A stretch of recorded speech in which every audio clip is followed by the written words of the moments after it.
Hey everyone, welcome back to Study Hall. I am so excited for today's deep dive. Oh, We're wow. going to be tackling a topic that is honestly pretty mind-blowing, the history of patriarchy.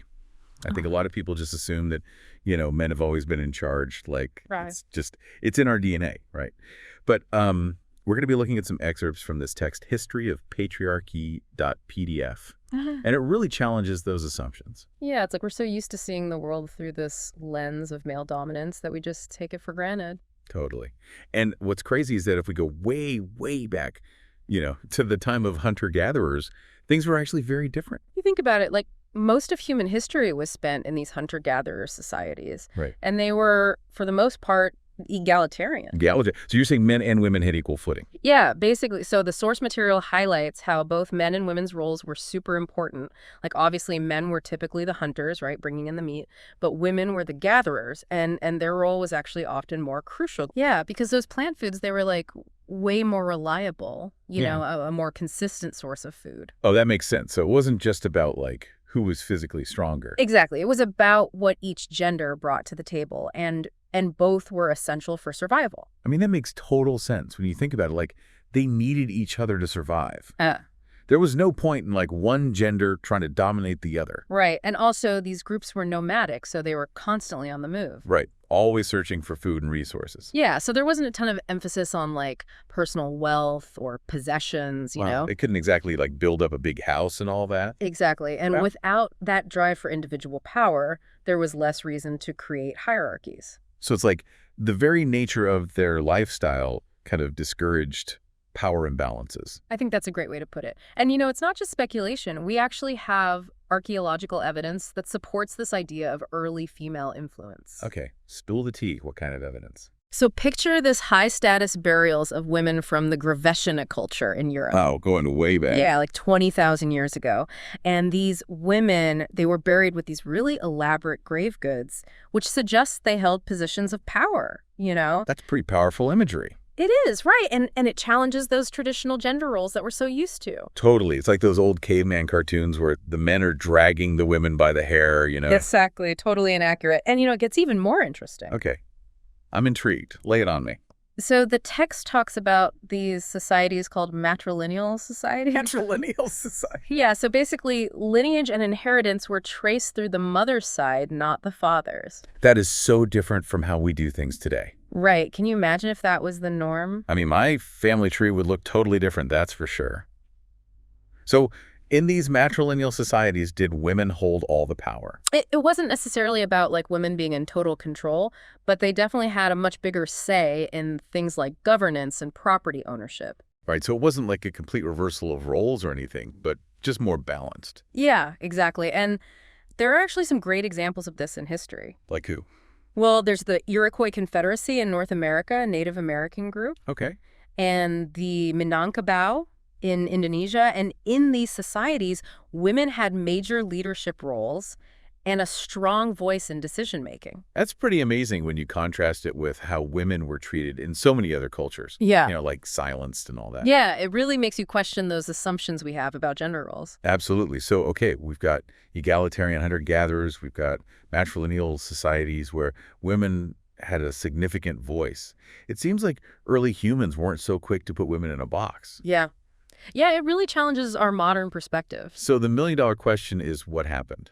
When did things start to shift? Well, according to the source material, the turning point was the agricultural revolution. Okay, so farming, settling down, all that. Exactly, around 10,000 BCE. Okay, I can see where this is going. Yeah. But how did that lead to, like, men taking charge? Well, think about it. Before the agricultural revolution, land wasn't really considered something you could own, right? Right, it was more like a shared resource. Exactly. But once people started farming land, became this valuable asset, something you could control and pass down to your heirs. And that's where the trouble starts, right? Pretty much so. Yeah. Suddenly, there's this focus on lineage and inheritance, like making sure your bloodline continues and that your property stays within the family. Okay, I see. So it's not just about growing food anymore. It's about power and control. Right. And unfortunately, this is where women start to get the short end of the stick. In what way? Well, because women are the ones who give birth. Their reproductive capacity becomes super important, like crucial to this whole system of inheritance. Right, because you need to make sure you have legitimate heirs. Exactly. So there's this growing need to control women's sexuality and their choices, to make sure that the right offspring inherit the land. So it's like women went from being valued partners to being seen as kind of like valuable assets themselves. That's a really interesting way to put it. Yeah, and as men took on the main roles of farming and land ownership, their contributions became more visible in this new system. Well, women's work was kind of pushed to the side. Yeah, it was still important, all the domestic stuff, child rearing, food prep, but it wasn't seen as directly contributing to the economic power structure. Right, it's like the very act of settling down, of creating a more stable way of life, Yeah. ironically created the conditions for inequality. It's a strange paradox, isn't it? But that's often how these shifts happen, like gradually and with unintended consequences. Well, that's not very encouraging. And I'm guessing things didn't exactly improve from there. Unfortunately not, as civilizations continue to develop other factors like warfare and legal codes really solidified male dominance. Okay, well, I guess we'll have to pick up that thread next time because that's a whole other can of worms. Definitely a lot more to unpack there. Thanks for listening, everyone, and we'll be back soon to delve deeper into the history of patriarchy. All right, so welcome back to Study Hall, where we are digging into this fascinating and honestly kind of depressing topic, the history of patriarchy. Yeah, last time we talked about how the shift to agriculture kind of set the stage for male dominance, Right. like land ownership and inheritance and all that. Exactly. And unfortunately, things just kind of snowball from there, as societies become more complex. Like more people, more organization, more competition for resources. Right. And all that competition eventually leads to, warfare. Yes, good old-fashioned violence. Can't forget about that. And of course, warfare creates a whole new set of values, right? Those warrior cultures. Yeah, suddenly it's all about physical strength and combat skills and who's the toughest guy around. And those were traits that were generally associated with men. Not that women aren't strong and capable too, Yeah. but yeah, in those days it was definitely a man's world. So as warfare becomes more common, you start to see the rise of these warrior kings and militarized governments. Right, like those ancient empires always at war with each other. Exactly, further cementing male authority. So it's like a vicious cycle war. Leads to more male leaders who then go and start more wars. And the cycle just keeps repeating. But it wasn't just brute force that kept women out of power, right? Like there were other factors at play. Oh, absolutely. As societies developed, they also started creating laws and social norms that further marginalized women. Like codifying male dominance into the very fabric of society. That's a great way to put it, and we see this happening in legal codes all over the ancient world. Give me an example, like one that really shows how these laws put women at a disadvantage. Okay, well, let's look at Hammurabi's Code. Hammurabi's Code. Okay, yeah. I remember that name from history class, but I don't really remember the details. So this was one of the earliest sets of written laws we have right from ancient Mesopotamia around 1750 BCE. Wow, that's going way back. And one of the key things about Hammurabi's Code is that it explicitly states that men have authority over women. Like they were property, basically. Yeah. Pretty much, husbands could punish or divorce their wives for disobedience, and the punishments for women who committed adultery were way harsher than for men. Oof, talk about a double standard. It's a classic example of how the law was used to reinforce male dominance. And this wasn't just in Mesopotamia. No. We see similar laws and customs popping up in ancient Egypt, China, Rome, you name it. So it wasn't just about who was stronger or had the bigger army. It was about creating a system that legally and socially put women in a subordinate position. Exactly. A system that legitimized male control. It's kind of depressing to see how these patterns emerge again and again throughout history. It is, yeah, but it's important to understand this history, if we want to challenge these patterns in the present. I agree. It's like those who don't know history are doomed to repeat it or something like that. Right. So, okay, we've got warfare, we've got legal codes, all contributing to the rise of patriarchy. But what about religion? Did early religions offer women a path to leadership or spiritual authority? Yeah, good question. Because religion is such a powerful force in shaping societies. Well, unfortunately, in many cases, religion also played a role in reinforcing patriarchal norms. Oh, no, not religion, too. Give me some examples. I need to brace myself for this. All right. Well, in Confucianism, for example, there's this idea called the three obediences. The three obediences sounds intense. It says that a woman should obey her father when she's young, her husband when she's married, and her son when she's older. Wow, so basically women are always under the control of some man. Yeah, pretty much it's all about male authority. And what about other religions? Well, in Hinduism, you have the Laws of Manu, a collection of ancient texts. And these texts emphasize that a woman should never be independent. She always needs a male guardian. Right, whether it's her father, husband, or son. It's amazing how these different countries from all over the world came up with such similar ideas about women's roles. It's a recurring theme for sure. And then there's the Abrahamic religions, which have also been interpreted in ways that support patriarchy. Like the story of Eve and the apple, blaming women for original sin. Exactly, that one gets brought up a lot. And in early Christianity, the Apostle Paul often stressed female submission to husbands and restricted women's roles in the church. So instead of challenging the existing power structures, religion often became another way to reinforce them. Sadly, that's the case in many instances. It's really disheartening to see how these patterns of inequality pop up again and again across so many different cultures and time periods. It is. Yeah. Yeah. But like I said before, understanding this history is crucial if we want to break these patterns and create a more equitable future. Absolutely. Well, okay, we've covered a lot of ground here, but we're not done yet, right? No, we still need to talk about the Industrial Revolution and how that impacted gender roles. Okay. That should be interesting because you'd think that all that progress and innovation would have led to more equality, but I have a feeling it's not that simple. You're right about that. The story is a bit more complicated. Well, let's dive in and see what happened. Welcome back to Study Hall.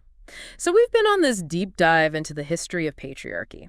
And it's been a wild ride, from those early egalitarian societies to all the ways that male dominance became entrenched. It's pretty mind-blowing to see how these patterns just keep repeating themselves across different cultures and time periods. Yeah, it really makes you think. But before the break, we were talking about how the Industrial Revolution kind of threw a wrench into things. Right, because you'd think that all that progress and innovation would have led to more equality for women, but I'm guessing it wasn't that simple. Not quite. You see, the Industrial Revolution brought about some massive changes in society, but those changes didn't always benefit women. In what way? Well, as societies industrialized, you had this huge shift from rural agricultural life to urban factory work. Right, people flocking to the cities looking for jobs. Exactly. And this created a new division of labor. Men went out to work in the factories and mines, and women were increasingly expected to stay home and manage the household. So it's like a step back in time, almost like all those gains women had made were erased. In a way, yeah, this idea of separate spheres became really dominant. Men belonged in the public sphere of work and politics, and women were relegated to the private sphere of home and family. But didn't some women work in factories too, especially those from lower income families? Absolutely. Working class women often had no choice but to seek employment. They worked in textile mills, garment factories, domestic service, but they were paid a fraction of what men earned, and they faced terrible working conditions. For while the Industrial Revolution created new opportunities for some, it also deepened the divide between men and women, especially in terms of economic power. That's a great point. And it wasn't just about economics either. Legal barriers also restricted women's opportunities during this time. Like what kind of legal barriers? Well, one of the most striking examples is this concept called coverture. Coverture, I've vaguely heard of that, but I'm not sure what it means. So basically, under coverture, a married woman's legal identity was completely absorbed by her husband. So she basically disappeared legally? Pretty much, she couldn't own property sign contracts, control her own wages. Everything legally belonged to her husband. Wow, that's just crazy. So even if a woman did work, her earnings weren't even considered hers. That's right. And it gets worse. Women couldn't vote. They couldn't hold public office. They couldn't even participate in political discussions. So basically, they were completely shut out of the public sphere. Exactly. It's like they were second-class citizens. It's mind-boggling to think that even as societies were becoming more modern, they were still clinging to these ancient patriarchal laws. It really shows how deeply ingrained these ideas about male dominance were. But I'm guessing not all women just accepted this, right? Like, there must have been some pushback. Oh, absolutely. Women have always found ways to resist and challenge the status quo, even in the face of overwhelming obstacles. Thank goodness for that. Yeah. So when did we start seeing women really organizing and fighting for their rights? Well, the seeds of resistance were sown long before the Industrial Revolution. Thinkers like Mary Wollstonecraft. Oh, yeah. She wrote that book, A Vindication of the Rights of Woman, right? Exactly. Back in 1792, she was arguing for women's education and equal rights way ahead of her time. She was a true pioneer, but I'm guessing her ideas weren't exactly mainstream back then. You're right. She was considered quite radical, but her work, along with the writings of other early feminists, helped lay the groundwork for the organized women's rights movements that emerged in the 19th century. So tell me about these movements. What were they fighting for? Well, one of the most important milestones was the Seneca Falls Convention held in New York in 1848. Seneca Falls. Okay. Okay, I've heard of what happened there. It was the first women's rights convention in the United States, and it issued a declaration of sentiments demanding equal rights for women, including the right to vote. The right to vote. That's huge. It was a pivotal moment because it really marked the beginning of the organized fight for women's suffrage. And that movement eventually spread all over the world, right? Exactly. Women in countries all over the globe started demanding the right to vote. It must have taken so much courage to speak out like that, in a society that was so against women having any kind of power. They faced ridicule, opposition, even imprisonment, but their determination eventually paid off. It's inspiring to think about how these women fought so hard for something that we take for granted today. It's a testament to their strength and perseverance. And, it wasn't just about voting. They were fighting for a whole range of rights, access to education, control over their own property, and earnings the right to divorce protection from violence and discrimination. It's incredible how much progress has been made, but it also makes you realize how much work is still left to be done. Absolutely. Patriarchy is still alive. And, well, we see its effects in wage gaps, gender stereotypes, the underrepresentation of women in positions of power. So where do we go from here? What are the key takeaways from this deep dive into the history of patriarchy? Well, I think the most important thing to remember is that patriarchy isn't inevitable. It's a human-made system, and if we created it, we can dismantle it. That's a powerful thought. Yeah. It means we have the power to change things. Exactly. And another important point is that patriarchy doesn't just harm women, it harms everyone. How so? Well, men are also boxed in by rigid gender roles. They're often taught to suppress their emotions, to be tough and stoic, and that can lead to all sorts of problems. But it's like everyone loses in this system. That's right. And dismantling patriarchy isn't just about women's issues. It's about creating a more just and equitable society for all genders. So how do we get there? What can we do to challenge these patriarchal norms? Well, I think education is key. We need to teach young people about the history of patriarchy, how it operates, and how it impacts their lives. We need to challenge gender stereotypes and promote healthy masculinity. But it can't just be about schools and classrooms, right? We all have a role to play in this. Absolutely. We can all challenge sexist language and jokes. We can support women in leadership positions. We can advocate for policies that promote gender equality. And we can raise our children, both boys and girls, to be kind, respectful, and compassionate human beings who value equality. That's the most important thing of all. Well, this has been such an eye-opening conversation. It's amazing how looking back at history can help us understand the challenges we face today and hopefully inspire us to create a better future. I agree. It's been a pleasure exploring this topic with you and our listeners. And to all our listeners out there, keep questioning, keep learning, and keep pushing for a world where everyone, regardless of gender, has the opportunity to thrive. Thanks for joining us on Study Hall.